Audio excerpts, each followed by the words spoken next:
गीता में भगवान ने कहा, यदा यदा ही धर्मस्य ग्लानिर्भवति भारत अभ्युत्थानम् अधर्मस्य तदात्मानं सृजाम्यहम् परित्राणाय साधूनां विनाशाय च दुष्कृतां धर्म संस्थापनार्थाय संभवामि युगे युगे।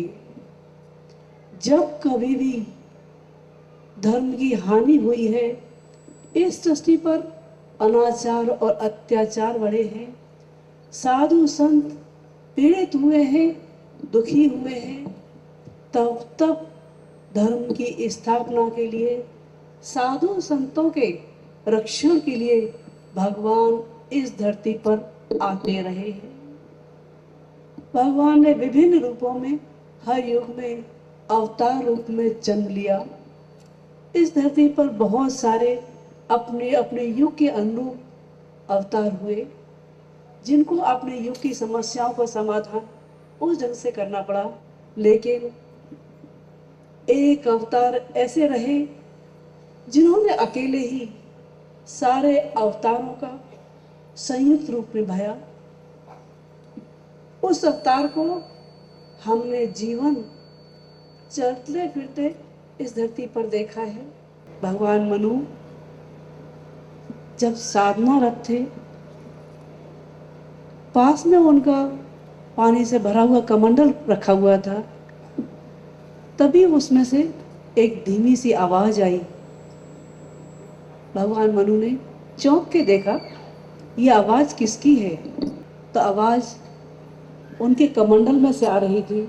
उन्होंने देखा कमंडल में एक छोटी सी मछली तैर रही थी। शरीर तो उसका मछली का था, लेकिन आवाज मनुष्यों की थी। पूछने लगे भगवान, कहने लगे, भगवान क्या बात है, आप कौन हैं? आप बताएं तो सही, आपके आने का प्रयोजन क्या है, आपका उद्देश्य क्या है आने का? मछली कहने लगी, भगवान मनु, मैं जिस लक्ष्य को लेके तुम्हारे कमंडल में पैदा हुई हूँ, उसका उद्देश्य बहुत बड़ा है।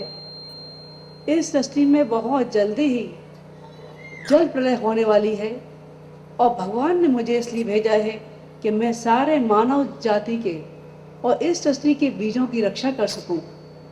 मेरा लक्ष्य बहुत बड़ा है, इसलिए तुम मुझे अपने कमंडल में से निकाल कर पास के किसी सरोवर में छोड़ दो। भगवान मनु ने उस मछली को निकाला और कमंडल से एक तालाब में छोड़ दिया। थोड़े दिन में मछली बढ़ना शुरू हुई। उसने सारा तालाब घेर लिया। उसके बाद फिर उन्होंने मनु से आग्रह किया, भगवान मनु, मेरा आकार अब इस तालाब में समाता नहीं। उसके बाद उन्होंने नदी में छोड़ दिया।